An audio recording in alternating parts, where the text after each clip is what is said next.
Whether you're curled up under a blanket on a cold winter night, or just letting the glow of your screen be your only set of stars, welcome back to the Space Cool.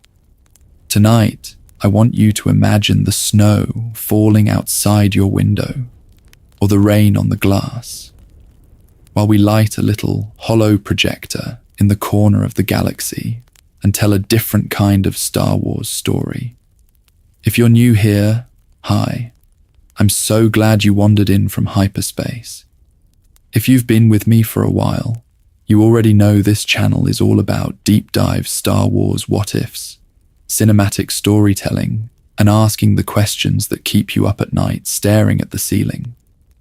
Before we begin this video, huge thanks to our community, our voice actors, our supporters, everyone who's helped turn these wild timelines into full productions.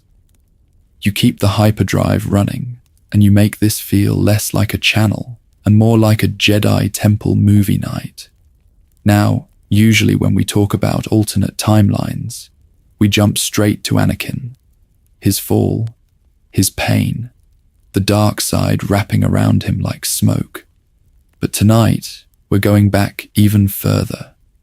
Not to Mustafar, not to the Council Chamber, not even to the Clone Wars. We're rewinding to a quiet corridor on Naboo, to humming energy shields and a duel you've seen 100 times, and we're going to reach out with the Force and change one thing. Because this is not a story that starts with the Chosen One. This is a story that starts with the one Jedi who believed in him first.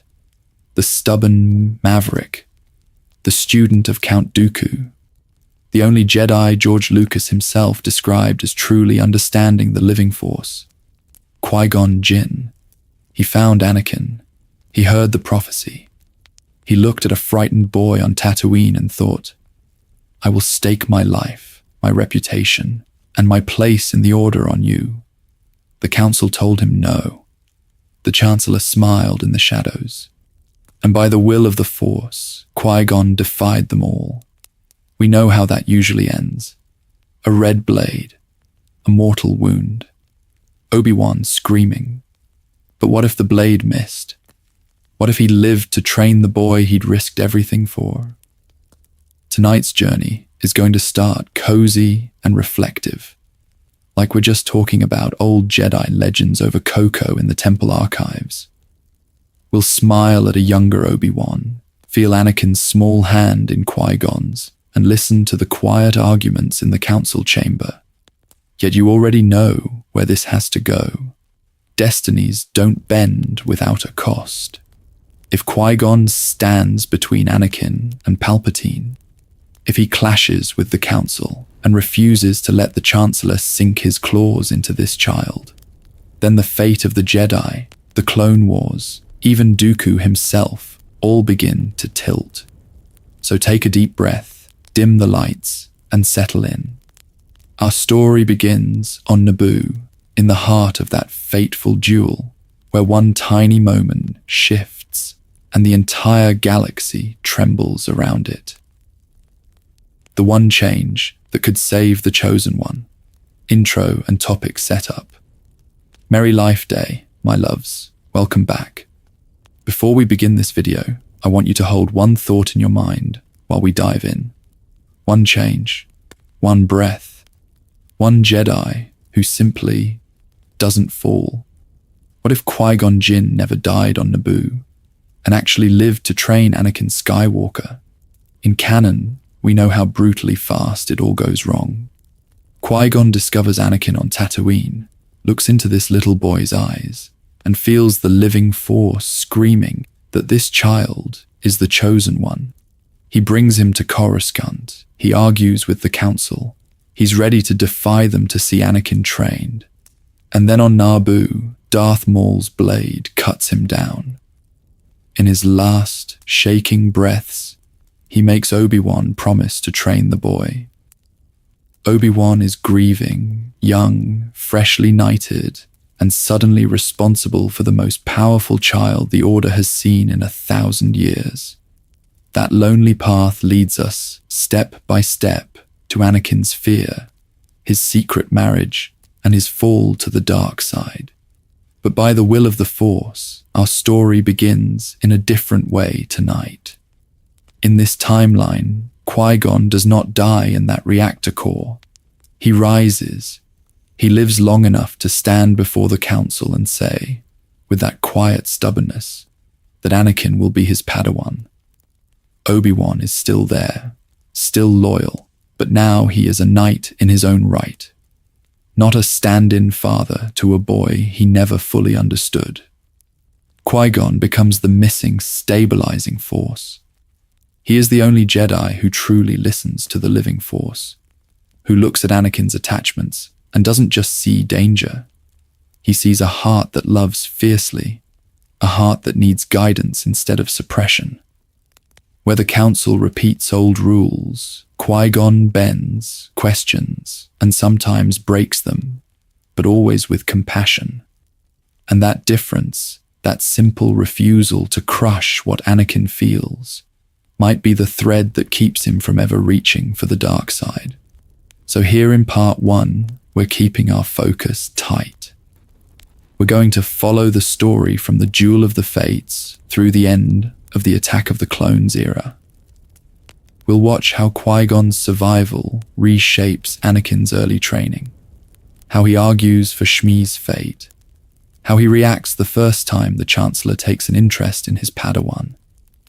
Anakin will still have nightmares. He will still take a deep breath and see his mother in pain. But the man at his side, when those visions come, that is where everything changes. You're going to see a new triangle form between Qui-Gon, Obi-Wan, and Anakin, with tension, warmth, and a very different kind of mentorship. We'll walk a new path through Tatooine and Shmi's death, and we'll feel the first tremors of a Clone Wars that will not unfold the way you remember. And when we end this part, Count Dooku and the future of the Jedi will be waiting in the shadows of part 2. So stay with me to the end, because the last scene of this episode sets up a giveaway, yes, but more importantly, it sets up a confrontation that could rewrite the entire war before it even begins. Before we rewrite destiny, housekeeping, and community setup.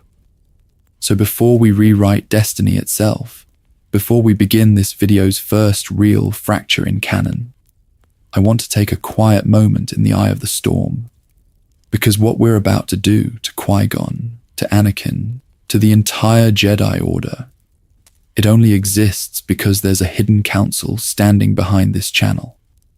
I'm talking about you.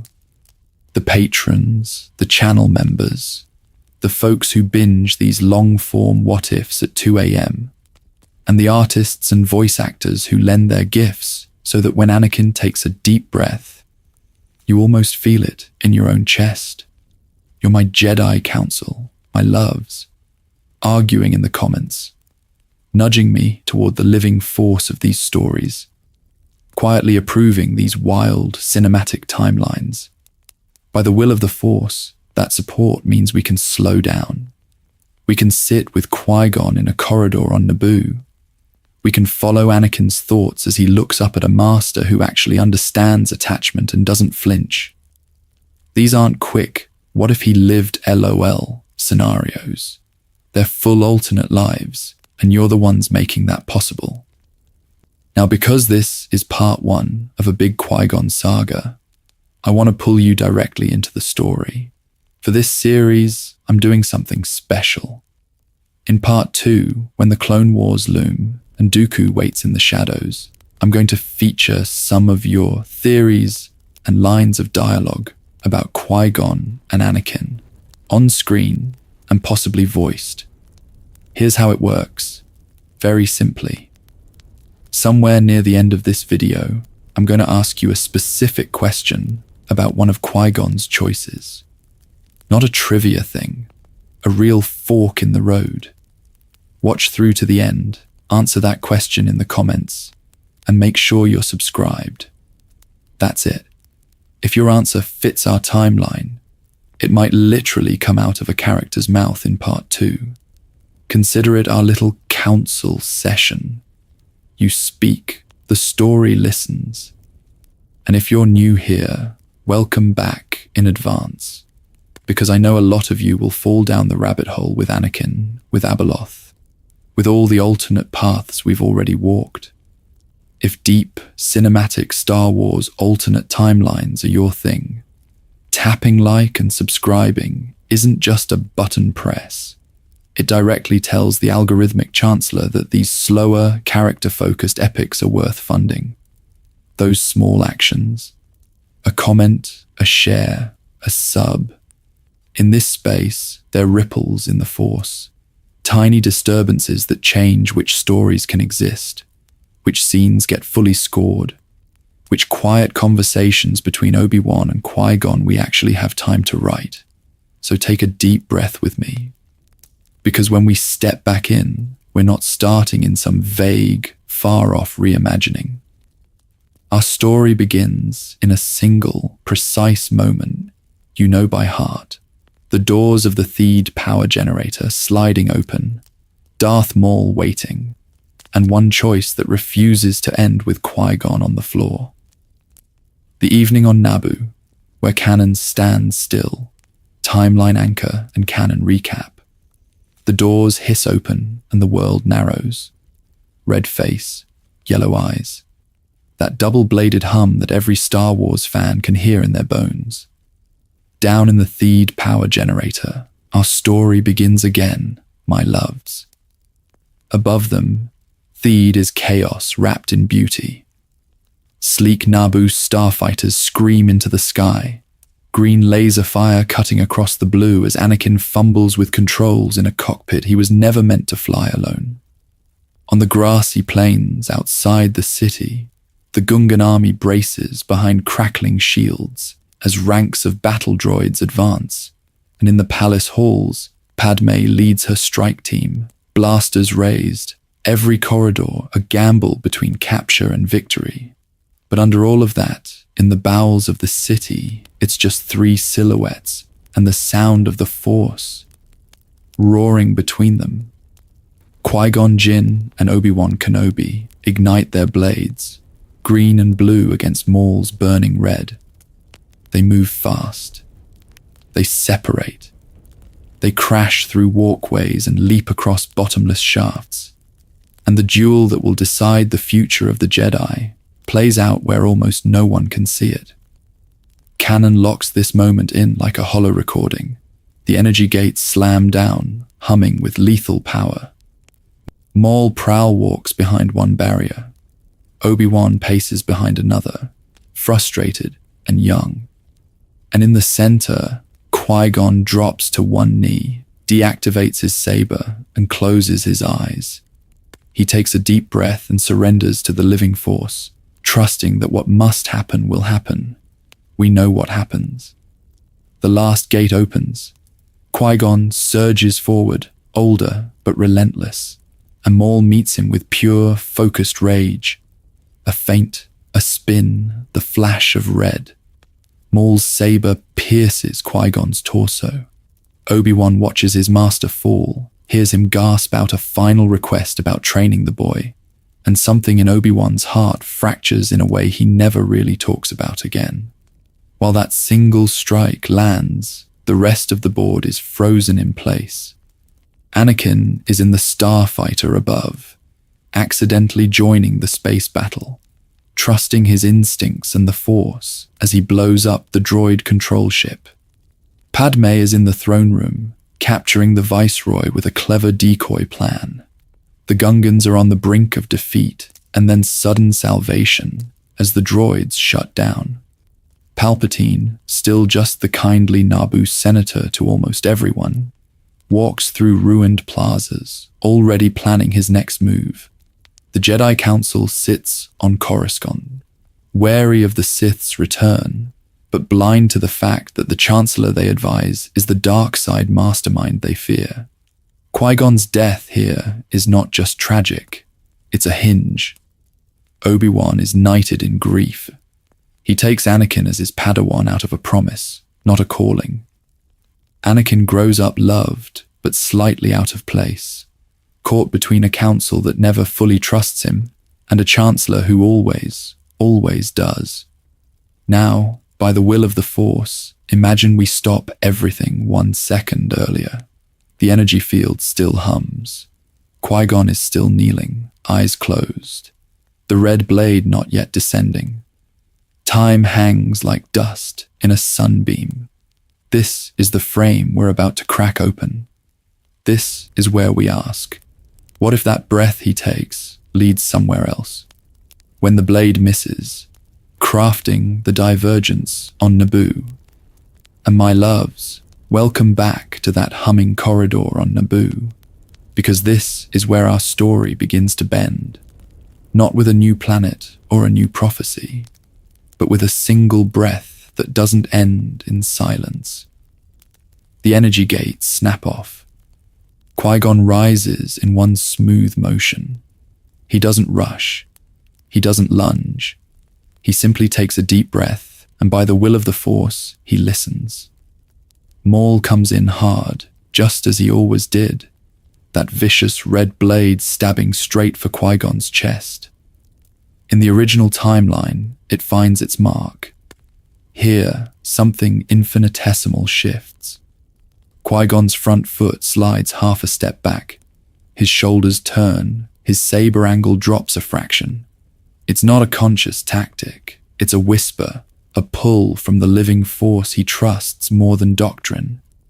The blade still hits, it still burns, but it grazes instead of pierces, scoring across his side, tearing fabric and flesh without reaching his heart. Qui-Gon staggers, not collapsing, his teeth clenched against a cry. He thought death was here. It brushes past him like a cold wind instead. Obi-Wan sees all of it. He's already sprinting, already screaming his master's name, already feeling that same spike of horror as Maul kicks him, sends him tumbling into the pit. He hits the ledge, fingers slipping, heart dropping. For a heartbeat, it's the same story. He looks up expecting to see Qui-Gon fall, but Qui-Gon is still standing, wounded, breathing hard. One hand pressed to his side, the other locked around his saber as he parries Maul's renewed assault. Each impact drives him back. Each step is agony, yet he holds. And that single, stubborn act buys Obi-Wan seconds he never had. Those seconds change everything.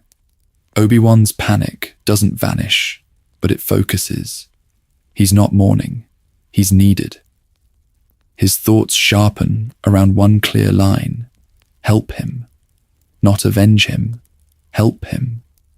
He studies Maul's pacing, the rhythm of the swings, the overconfidence creeping into every flourish as the Sith tries to finish an old man who refuses to fall. Inside Qui-Gon, the brush with death slams the future into terrifying clarity. Anakin, the boy on the ship, the chosen one he pulled from slavery because something in the Force sang his name.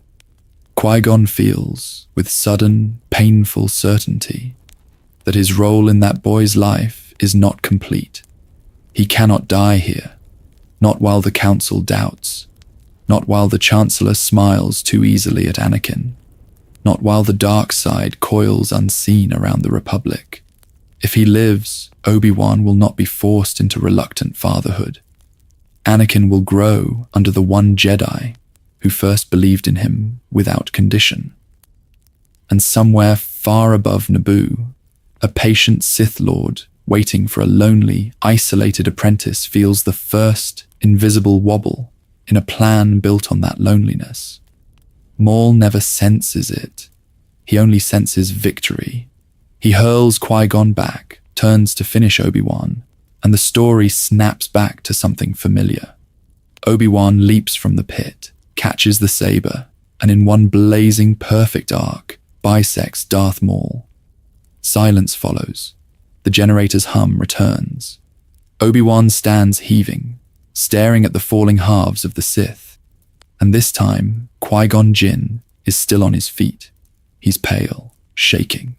His hand is clamped over a seared, bleeding groove along his side, but his eyes are clear as they meet Obi-Wan's. The future of the galaxy quietly rewrites itself in that shared look, in that shared breath, as master and apprentice both understand. This was not the end. This was the warning. And in the next section, we'll see what a living Qui-Gon does with it. 2 masters, 1 Padawan. Qui-Gon, Obi-Wan, and the new path for Anakin.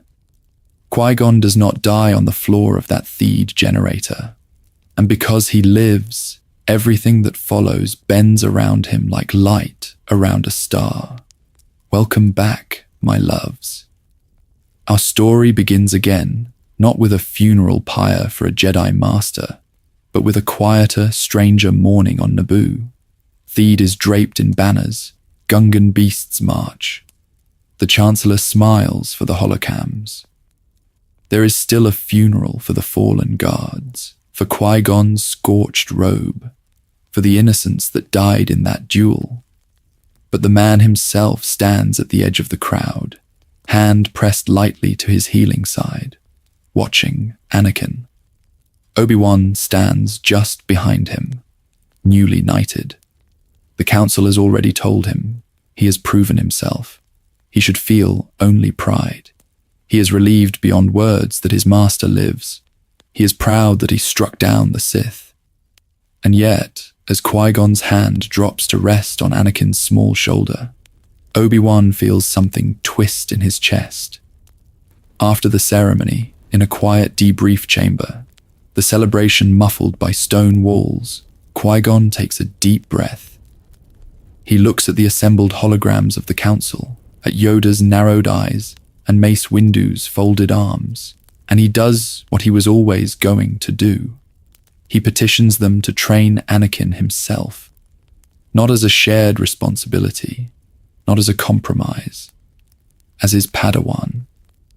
Obi-Wan watches. He thought, after the fight with Maul, that he and Anakin were bound together by the will of the Force. He thought he would be the one. Now he realizes he might be walking a parallel path instead of a guiding one, and that realization stings even as he nods in agreement with his master's words. The Council is wary. They cannot ignore Qui-Gon's survival, the Sith's return, the prophecy that he will not stop repeating. Mace reminds him of Anakin's fear. Ki-Adi questions the boy's age. Yoda warns of the shadow around him, but Qui-Gon's voice is calm as he answers. He tells them the living force is not an abstract doctrine. It is breath, it is feeling, it is the currents of life itself. Fear, love, loss. These are not enemies to be crushed. They are guides to be listened to, understood, and then released. Later, on a balcony at sunset, he puts that into words for Anakin. The boy leans on the railing, looking at the orange sky. He tells Qui-Gon he misses his mother, that he is scared she'll forget him. In canon, that fear festers in silence. Here, Qui-Gon does not look away. Your feelings are not wrong, Anakin, he tells him. They are part of the Force moving through you. We will not pretend they aren't there.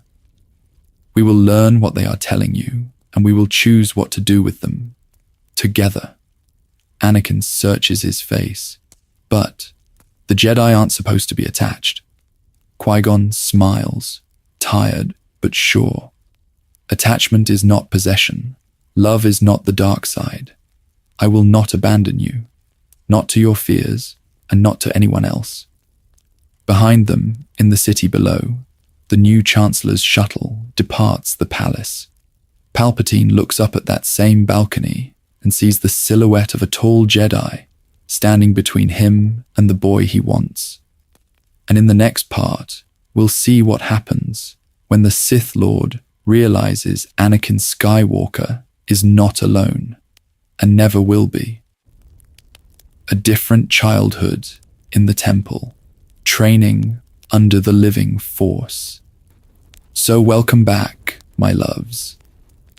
Our story begins again, not with war, but with mornings in the Jedi Temple. Anakin woke to the hum of speeders outside the high windows and the soft murmur of younglings in the halls. He was older than them, taller, louder, already full of memories of sand and heat and a mother's arms. The council thought that made him dangerous. Qui-Gon thought it made him honest. Instead of keeping him locked in the training cells, Qui-Gon took him out, past the temple walls, down into the Coruscant underlevels where neon light cut through steam and crowds pressed shoulder to shoulder. They walked without their robes sometimes, just two figures in the flow of people. Qui-Gon would stop on a balcony, close his eyes, and tell Anakin to take a deep breath and feel.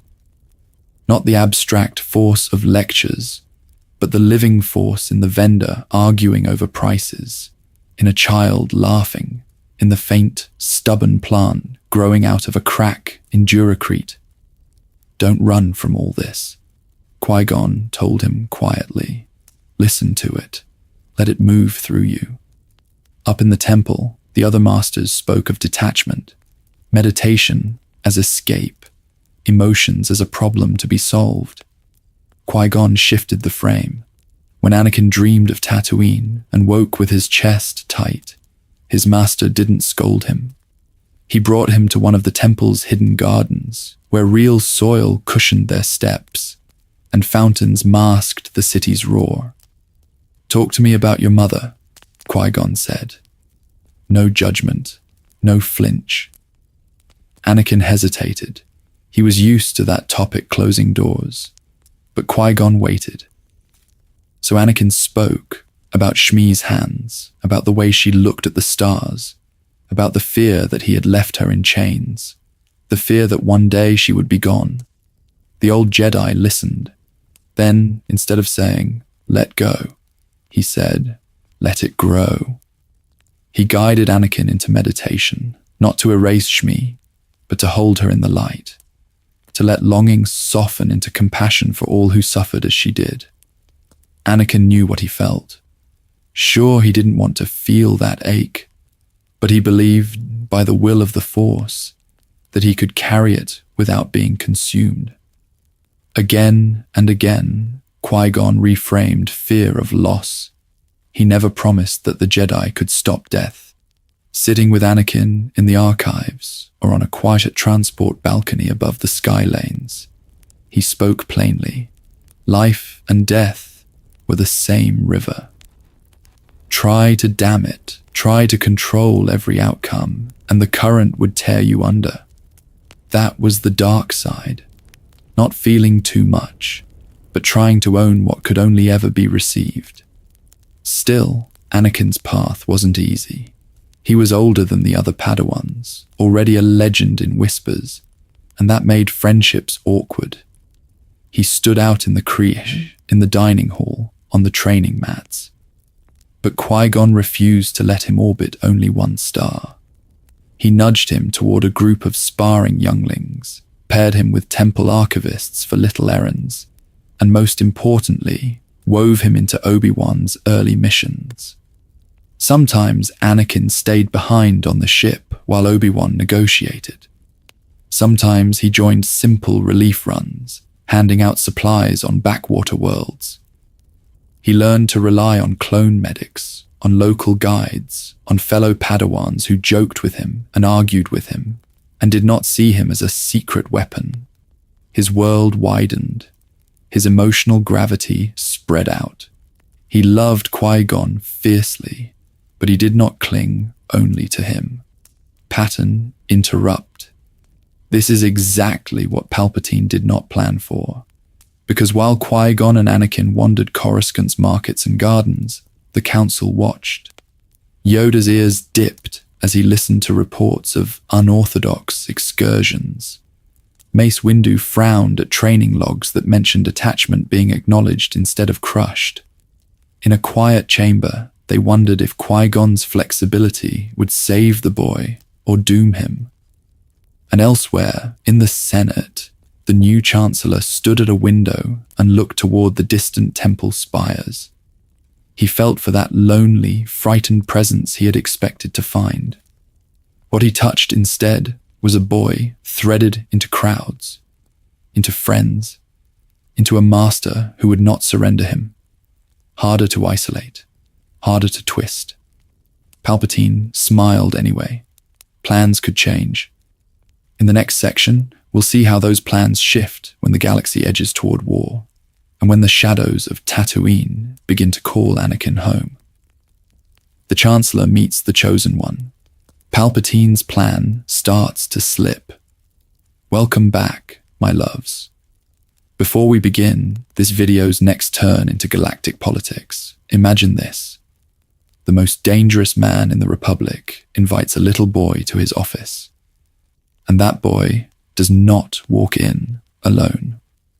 Our story begins in the Chancellor's suite on Coruscant. Late evening, city lights burning like distant stars. Anakin stood just inside the doorway, small hands folded, eyes wide as he looked around at the towering windows and polished stone. Palpatine rose from behind his desk with that familiar, practiced warmth. Anakin Skywalker, the Chancellor told him, the hero of Naboo. It is an honor. In canon, this is where the hook sinks in. Here, there is a quiet interruption. Qui-Gon Jinn steps forward, presence steady, robes still dusty from the temple training halls. He gives a small bow, not deferential, simply polite. And his master, Qui-Gon says, I appreciate you taking the time, Chancellor. Palpatine's smile did not falter, but his eyes flicked to Qui-Gon like a blade testing armor. He had planned on a private audience. He had thought he'd find that lonely, frightened child from Tatooine, desperate to be told he was special. Instead, he found a boy whose master stood half a step closer than etiquette required. They talk. Palpatine praises Anakin's uniqueness, calls him gifted, hints that the Council is too rigid to understand someone like him. Anakin feels that familiar spark of pride. He likes being seen. He was worried about being left behind. He'd been having quiet thoughts that maybe the Council didn't really want him, and it's something that Anakin couldn't ever imagine admitting out loud. But every time the flattery sharpens, Qui-Gon redirects. The Council is cautious, he says gently, but they did agree to his training. That trust means a great deal. He looks down at Anakin. You have already brought balance to many lives, my young Padawan. Titles will follow when they must. Anakin takes a deep breath. The words land. He still enjoys the attention, still glows when the Chancellor compliments his piloting, but he doesn't feel starved. He is not chasing the praise like air. By the will of the Force, he already has someone who sees him every day without condition. While they speak, Qui-Gon listens beyond words. He lets the living force flow through him, brushing against Palpatine's presence the way one might trail fingers through a river. There is power there, yes, and charm, and a carefully curated concern for the Republic. But under it, for just a heartbeat, Qui-Gon feels something else. A cold spot. A void where there should be current. Not the familiar shadow of the dark side he has sensed in battle, but an absence, like stone where water should run. Qui-Gon doesn't name it Sith. Not yet. He simply notes it, the way a tracker notes a broken branch. On the way back to the temple, he walks a little closer to Anakin. After that night, he never allows the Chancellor truly private time with his Padawan. There are always temple visits, joint meetings, polite excuses. Palpatine notices. Later, alone in his office, the Chancellor stands at the window, Coruscant's glow reflected in his eyes. His plan relied on a boy isolated from his order, aching for a father. Instead, He sees a line of protection, Qui-Gon's defiant faith, the Council's wary oversight, even Obi-Wan hovering at the edges. So he recalibrates. Perhaps the chosen one must first be pried away from his stubborn master. Perhaps old apprentices, like Count Dooku, can be turned into new tools. Perhaps the Council's distrust can be sharpened into a wedge. The Sith Lord closes his eyes and smiles into the darkness. If he cannot reach the boy's hunger, he will learn to feed the galaxy's fear instead. And the first crack, he decides, will not be in Anakin at all. It will be in Qui-Gon Jinn. Because when the outer rim begins to burn and Tatooine's sands call Anakin home, the Chancellor will be waiting with a different kind of temptation. The Phantom Apprentice, Dooku, Qui-Gon, and a galaxy on the brink. And the first crack, he decides, will not be in Anakin at all. It will be in Qui-Gon Jinn.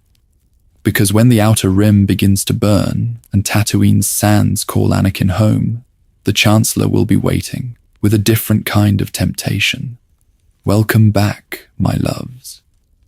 Our story jumps forward now, by the will of the Force, to the quiet before the storm. Systems are murmuring about secession. Trade routes are snarling. Senators whisper about a separatist movement while pretending everything is fine over Corellian wine. And in the middle of it all, Anakin walks the temple halls as a young knight under Qui-Gon Jinn, feeling a pressure in the air he can't quite name. He can feel something fraying. In the Senate, in the Order, in himself. One evening, as Coruscant's traffic streams like rivers of light outside, Qui-Gon stands alone in a meditation garden.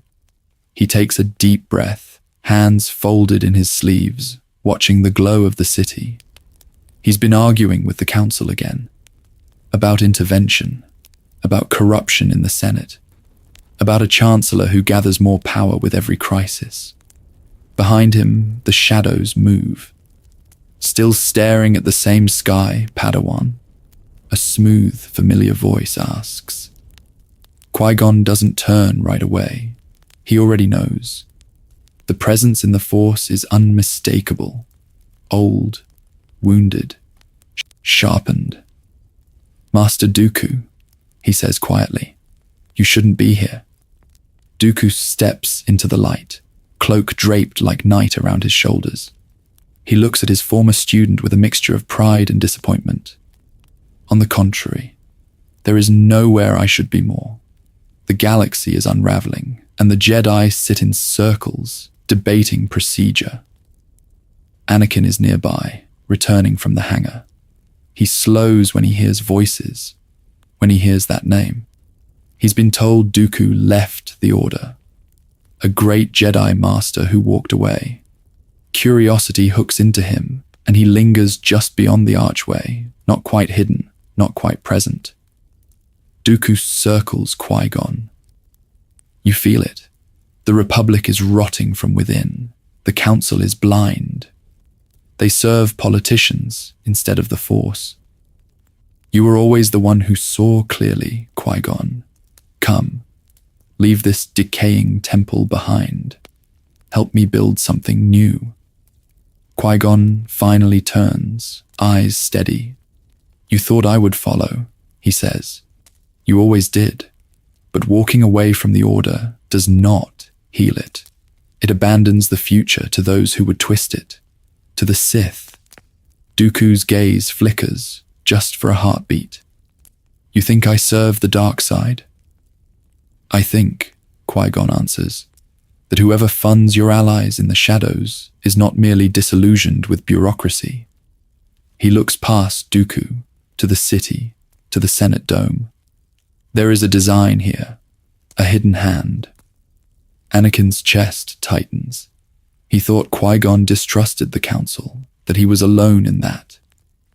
Hearing his master speak like this, challenging but unafraid, makes something settle inside him. Qui-Gon will question the Council. He will question the Chancellor. but he will not abandon the light. Stay, Dooku presses, or at least stand aside when the Republic collapses under its own corruption. His eyes slide, almost lazily, toward the archway where Anakin stands. And what of the boy, the chosen one? Will you chain him to this sinking order as well? Anakin steps forward now, no longer pretending he wasn't listening.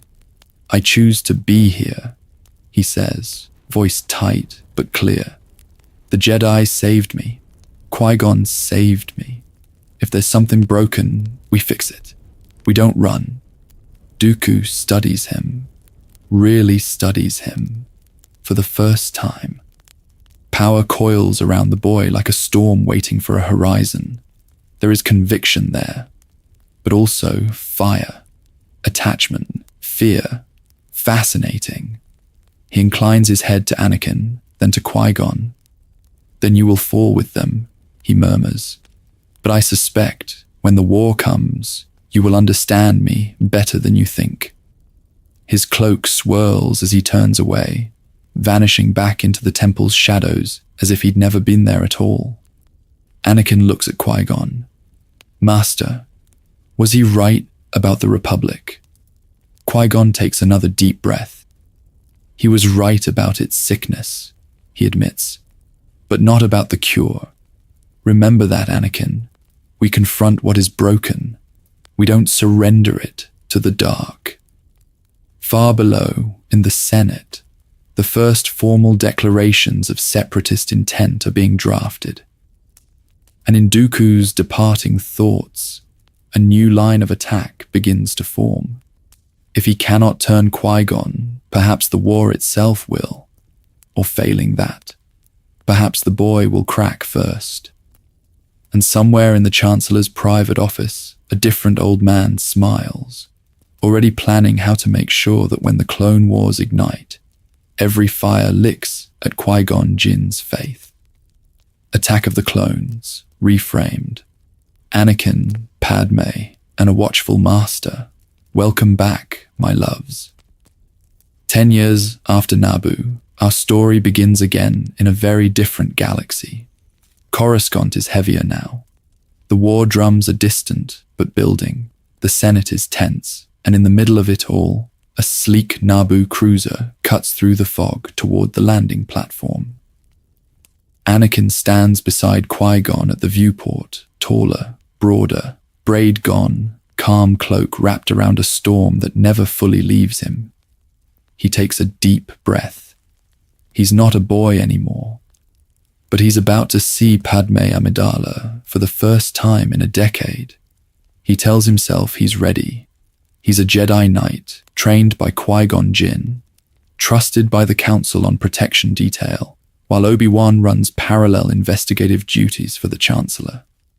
But when the explosion tears through the platform and the decoy dies in Padmé's place, the old fear spikes. He looks at the smoke, at the chaos, and one thought hammers in his chest.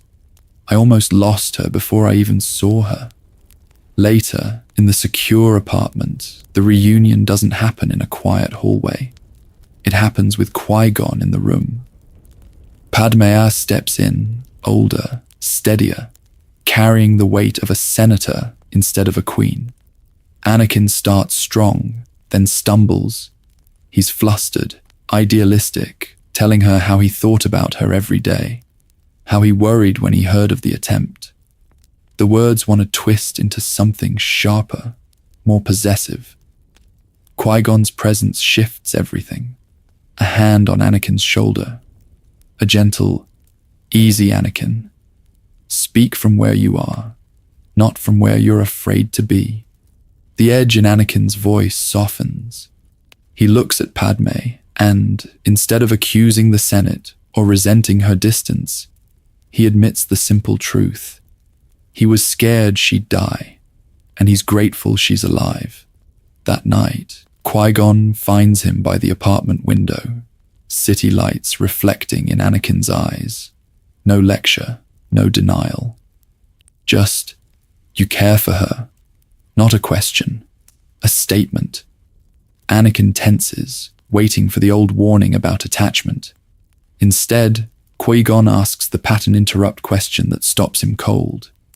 Is what you feel compassion, or fear of losing what you think you need? Anakin closes his eyes. He searches the Force. He doesn't like the answer he finds. Some of it is love, selfless and bright. Some of it is terror, coiled and dark. Qui-Gon doesn't tell him to bury it. He tells him to watch it, to breathe with it, to let the Force show him when love becomes possession. The Council is less gentle. In session, they disapprove of any path that brushes close to attachment. They question the wisdom of sending Anakin with Padmé at all. Qui-Gon stands in the center of the chamber, shoulders squared, and takes the weight. He promises to keep Anakin grounded, to take responsibility for his training, to keep him focused on service, not desire. By the will of the Force, they relent. And so, the assignment is set. Obi-Wan will chase the mystery of Kamino and the clones. Anakin and Qui-Gon will escort Padmé to Naboo, into green fields and old memories, where love once bloomed in secret. Only this time, the boy does not go alone. Which means, when the nightmares of his mother begin, the road to Tatooine will not be walked in isolation. Back to the sands, Qui-Gon faces Shmi's fate with Anakin. Welcome back, my loves. Before we begin this video section proper, I want you to imagine something with me. Not the roar of starfighters, not the clash of sabers, but the quiet sound of a boy waking up in the dark, heart pounding, with sand still clinging to his skin in a dream. On Naboo, our story begins again. Anakin lies in a guest room of the royal palace, moonlight cutting across his face. He jolts awake. He was in the desert. He heard his mother screaming. He saw shapes, Tuscan silhouettes against burning suns. His breath is short. He swings his legs off the bed and just sits there, shaking, trying to take a deep breath that never quite fills his lungs. In canon, he swallows this alone. Here, he doesn't. He goes looking for the one person who first believed him. He finds Qui-Gon in a quiet balcony garden, meditating under Naboo's soft night. Anakin blurts it out. The dreams, the pain, the way it felt more real than the room around him. Qui-Gon opens his eyes, really looked at him, and he doesn't say, "It's just a dream." He told Anakin, calmly, that the Force sometimes speaks through visions, especially to those as strong as him. There's worry there, yes, but no dismissal, no shame. Qui-Gon listens. He asks questions. What did you feel? Where was the fear? Was it yours or hers? Anakin knows what he heard inside himself. He doesn't want to believe it, but he believes the Force is warning him. By the will of the Force, Qui-Gon makes a decision the Council would never make so quickly. The next morning, he informs Padmé and Obi-Wan. He and Anakin will divert to Tatooine. He frames it as a mission of compassion and a lesson. A Jedi must face loss without letting the dark side take root. Anakin is stunned, relieved, and terrified all at once. The return to Mos Espa is harsher than he remembered. Watto's shop is smaller, more cluttered, and Watto himself is older, wings beating slower. This time, Anakin's anger spikes the moment he sees the Toydarian. Qui-Gon steps forward, a calm wall between them. He negotiates with that quiet authority that once freed a boy with a loaded die. No tricks now, just credits, a gentle push through the Force, and a firm insistence on Shmi's whereabouts. All the while he's watching Anakin's hands, his jaw, the way his shoulders tense. At the Lars homestead, the truth lands hard. Shmi is gone, taken by Tuscans days ago. Qui-Gon doesn't send Anakin off alone on a speeder. He goes with him. The twin suns are low when they reach the camp. They cut through the shadows together, and they find her sooner. Still alive, barely. Bound, bruised, fading. Shmi's head lifts. She sees not just her son, but the Jedi who once promised to look after him. There's a flicker of gratitude, of peace. She dies in Anakin's arms, but this time Qui-Gon is kneeling right there. One hand on Anakin's back, the other on Shmi's shoulder, guiding her into the light. The rage hits like a storm. Anakin's vision blurs. His saber is in his hand before he thinks. Qui-Gon doesn't bark orders. He doesn't scold. He tells Anakin to feel it, to name it, to let the fire burn through him without swinging. Anakin screams into the night, but the blade never ignites. When he collapses, it's into Qui-Gon's arms, not into slaughter. There is no massacre, no village of the dead, only a quiet, makeshift funeral beneath the stars. Anakin builds the pyre with shaking hands. Qui-Gon stands beside him as he vows, not to conquer death, not to control fate, but to protect others from this kind of suffering. And far away, a certain chancellor feels a tremor in the currents he thought he controlled, and realizes, for the first time, that something in his grand design has gone very, very wrong. A different scar. How Shmi's death reshapes Anakin's heart. Merry Life Day, my loves. Welcome back. If Qui-Gon Jinn, standing beside a burning pyre on Tatooine, already broke canon in your mind, this next part is where the ripple really hits Anakin's heart. Our story begins the morning after the funeral. The desert is quiet. The smoke has faded, but the ache hasn't. Anakin sits outside the homestead, knees pulled in, sand caked to his boots. He doesn't push the pain away. Qui-Gon doesn't let him. The older Jedi settles beside him, says nothing at first, just matches his breathing until Anakin finally takes a deep breath and the words crack free. She was kind, Anakin says. She always believed the Jedi would come. He is not confessing a crime. He is remembering a life. Qui-Gon listens as Anakin talks about Shmi's laugh, the way she smoothed his hair when he had nightmares, the night she told him that the stars were listening. Every memory hurts. Every memory heals. Qui-Gon gently ties it all to the living force, told him that love doesn't vanish into nothing. It flows. It changes shape. It becomes part of everything. By the will of the Force, Anakin starts to understand that losing Shmi is not a failure he has to fix. It's a wound he's allowed to feel. He cries openly, days in a row, instead of burying it under rage and shame. There is no slaughter in the Tusken camp, no secret stain he can't speak of. So when he later sits with Padmé in the soft light of the Lars garage, what spills out is grief and fear, not a confession of mass murder. He tells her he was afraid he'd be too late. He tells her he's terrified of losing anyone else. Padmé looks at him and sees a young man stripped bare, not a ticking bomb hiding what he did.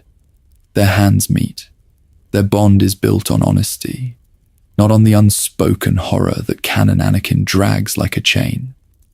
One night on the trip back, under the dim hum of the ship, Qui-Gon finally names the danger. He tells Anakin the temptation will come to control life and death, to bend the Force so no one he loves can ever die again. He doesn't sugarcoat it. He lays it out. That path is the dark side wearing a comforting mask. Powers like that will always be offered as a gift, but they are a cage. Anakin listens, thinking of his mother's still face, and a quiet shield forms around that part of his heart. Of course, the Council is not thrilled when they hear what Qui-Gon did. In the High Chamber on Coruscant, some masters criticize him for indulging attachment, for risking instability. But others, watching Anakin kneel in meditation, sense something different. The boy has returned in pain, yes, but he is not fractured. He is calmer, more grounded, not less. Qui-Gon's unorthodox path gets a tiny, unspoken point in its favor. Later, Anakin kneels alone at Shmi's grave before they depart, fingers tracing the name in the stone. The pain is sharp. The peace is real. He whispers that he will make her proud, not by conquering death, but by living well. Qui-Gon watches from a distance, cloak stirring in the wind, and feels the Force move gently around his Padawan. And far across the stars, the Chancellor pauses at his window. Palpatine feels the scar he meant to infect with hatred, knitting instead into something resilient. The wound is there, but it will not be so easy to poison. So he smiles thinly and begins to accelerate the rest of his grand design. Because if Anakin will not break the way he planned, then the war itself will have to do it. Love in the open or in the shadows. Qui-Gon, Padmé, and the Forbidden Bond, welcome back, my loves. Our story jumps forward now, back to Naboo, back to sunlit balconies and echoing marble halls. But this time, something is different. Anakin walks beside Padmé through the Theed gardens, fingers brushing the stone rail as he takes a deep breath. He's older now, but not hardened. He laughs more easily. He listens when she speaks about trade routes and reconstruction, and when she talks about fear, he doesn't flinch away from the word. He remembers sand and slavery and his mother's hands, and he tells her these things without shame. Their bond doesn't feel like an escape hatch from pain. It feels like two people quietly stitching each other back together. Qui-Gon watches from a shaded archway. He looks at the way Anakin leans in when Padmé talks, the way Padmé's eyes soften when Anakin gets that distant look like he's hearing the Force in the wind. He doesn't pretend not to see it. Qui-Gon has never been good at pretending. Later, on the silver Nubian ship, hyperspace humming around them, Qui-Gon finds Anakin alone in the passenger cabin. The boy is staring at the stars, thumb tracing the edge of his Padawan braid. "Your thoughts are elsewhere," Qui-Gon says gently. Anakin swallows. He knows what this is. He knew it was coming. "I care about her, Master. A beat. More than I'm supposed to." Qui-Gon sits beside him, not towering over him, not condemning, just present. "What do you truly want, Anakin?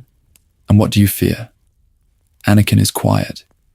He was told Jedi should let go of fear, but he also knows lying to Qui-Gon is pointless. "I want to protect her. I'm afraid of losing her. But I don't. I don't want to fall to the dark side. I don't want to fail you. Or the Order. Here, by the will of the Force, the path branches. Qui-Gon could insist on full transparency. March Anakin, before the Council, declare this attachment openly, force the old masters to confront the reality of the living Force in human hearts. It would be honest. It might even crack the temple walls just enough to let some needed light in. He could choose a quieter tolerance. Allow Anakin and Padmé to grow closer, as long as Anakin keeps returning to the present moment, to breath, to balance, warning him that love twisted by fear becomes a chain. If Anakin can love without clinging, perhaps the Council never has to know. Or, and this is the most dangerous mercy, Qui-Gon could help them keep it discreet. Not to deceive for its own sake, but to shield Anakin from political fallout in a war that is clearly coming. To stop the Council from exiling the one Jedi the prophecy names as pivotal. Before he decides, Qui-Gon seeks Padmé out on a moonlit balcony. The lake is black glass below them. "Senator," he says, and she smiles because he still calls her that. You care for my Padawan. Padmé doesn't dodge. I do. He studies her. If you bind yourself to him in secret, you will not just be defying rules. You'll be tying your lives together in a time when lives are easily cut short. Anakin's heart is strong, but it is not invincible. If he loses you, the galaxy may feel it. Padmé looks out over the water, then back at him. I would rather stand with him in danger than leave him alone in safety. Qui-Gon hears the conviction. He also hears the echo of every vision the Force has ever whispered to him about change and loss and the Chosen One. He doesn't answer her. Not yet. Because this is the crossroads. Does Qui-Gon drag their love into the open, guard it in the shadows, or help them walk a razor's edge between? And this, my loves, is where I want to hear from you before we begin this video's next chapter. In this exact moment on Naboo, what do you believe Qui-Gon Jinn would truly choose? War ignites, a new balance of power as the Clone Wars begin, Part 1 Finale. So, welcome back, my loves.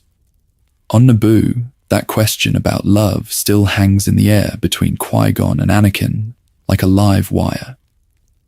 Qui-Gon doesn't answer Padmé that night. He takes a deep breath, looks at the stars, and lets the Force speak in silence. Our story begins its next chapter, not with a confession, but with a war. By the will of the Force, the years move quickly. Shmi is lost and mourned. Anakin returns from Tatooine with a scar on his heart, but a living master at his side. And the mystery of the clones leads the Jedi to Geonosis. Mace Windu takes the strike team. Obi-Wan is captured. Anakin and Padmé are sentenced in the arena. And this time, Qui-Gon Jinn is not a memory. He's on the lead gunship, cloak snapping, hand resting on his saber, already thinking of Dooku. The doors blast open. Jedi pour into the arena. Mace confronts Jango. Blades ignite everywhere. Anakin lands beside Obi-Wan, breathing hard, ready to leap without thinking, and Qui-Gon's hand snaps out, fingers closing on his Padawan's shoulder. Stay with me, Anakin. Feel. Don't rush. Anakin nods. Short, sharp, but he listens. He still charges Reek and Droid and Beast, still rides the edge of danger. Yet there's a line he will not cross. A center of gravity that is not rage, but trust. He thought of his mother. He thought of Padmé, chained beside him. He also thought of Qui-Gon, who told him the Force was alive and present even now. When the dust clears enough to see shapes again, Count Dooku steps into view at the balcony, and everything stops. Master and former apprentice lock eyes. Dooku looks almost saddened. Qui-Gon, you should not have come. You should not have left, Qui-Gon answers, voice low. Not like this. Their blades meet in a side hangar, away from the main slaughter. Green and crimson flash. Dooku's Makashi is elegant, probing, testing the student who once believed in him. Qui-Gon fights with a heavier heart than he did on Naboo, but every strike is clearer. He presses Dooku on the Council's failures, on the corruption in the Senate, on the Chancellor's growing power. You were right to see the decay, Qui-Gon says between clashes, but wrong to abandon the light. And you, Dooku counters, are blind to what the Jedi have become. Even your chosen one will be their weapon. Anakin arrives with Obi-Wan at Qui-Gon's side, not sprinting ahead alone, but forming a line with them. 3 blades, 1 family. When Dooku tries the same ruthless opening that once severed Anakin's arm, he meets something new. A Padawan who has been taught to breathe, to feel, to redirect instead of simply overpower. Anakin still gets knocked back. He's still hurt, ribs bruised, pride stung. but the saber never takes his arm. The pain that takes root in him is sharp, yes, but it is not the same mutilating wound Palpatine once needed. Yoda still arrives with the clones. The gunships still descend like thunder. The war is born in fire and confusion, yet when the smoke thins, the Jedi now have two anchors, Yoda and Qui-Gon, standing together on a LAAT ramp, watching walkers and troopers march into history. Begun, the clone war has, Yoda murmurs. Changed, the balance is. Qui-Gon looks at the departing fleet, then at Anakin, already helping wounded troopers aboard. The Sith will not yield easily, he says, nor the darkness around the Chancellor. The boy will be tested. Yoda's eyes close for a moment, listening to the currents. United we must be, or fall we will. And somewhere on Coruscant, Palpatine feels that unity like a blade at his throat. His perfect victim is less broken. His order of enemies is less divided. He will have to adapt. In Part 2, we'll follow that adaptation. Dooku's new gambits, Palpatine's next move, and whether the Jedi Order, with Qui-Gon alive, can truly survive the storm that's coming.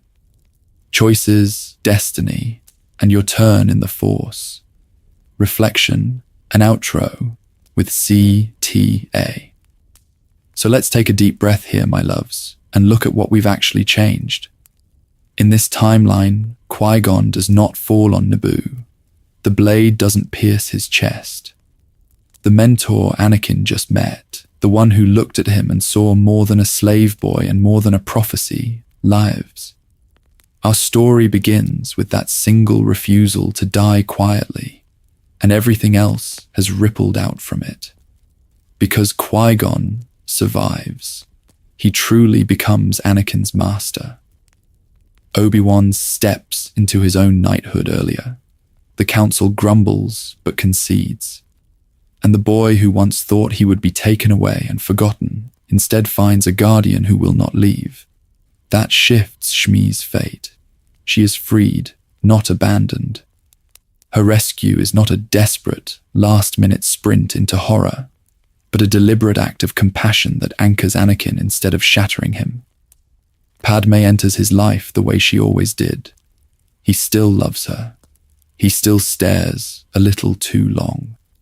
But now there is a Jedi at his side who doesn't just bark rules about attachment. Qui-Gon names the attachment, challenges it, and helps Anakin sit with the ache instead of burying it in shame. Their bond grows on a healthier foundation, less secretive, less poisoned by fear. And in the shadows, the Chancellor adapts. Palpatine looks at this boy who is less alone, less hungry for any adult's approval, and he has to move more slowly. His compliments are more cautious. His manipulations are more constrained. The perfect victim is guarded by a master who listens to the living Force and is willing to walk into the council chamber and say, no. That's the heart of this whole what if.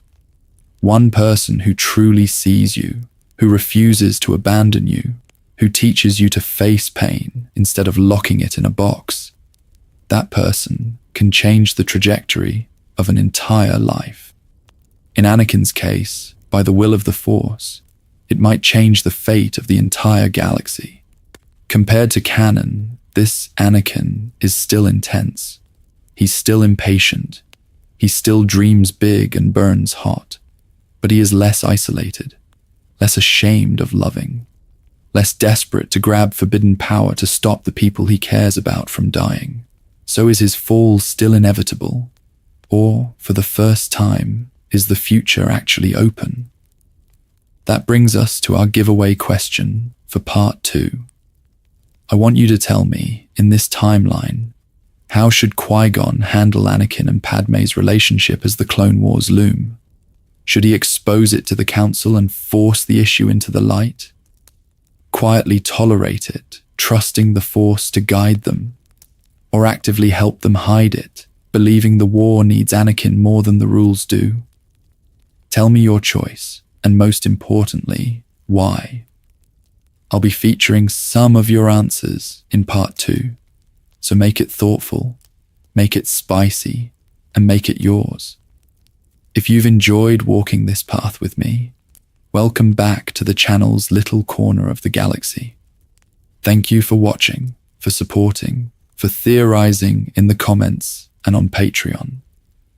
If you want to see part 2 sooner, you already know the drill. Like, subscribe, share this with the Star Wars fan in your life who still argues about the Council. Because in the end, the Force is choice. The dark side is not destiny.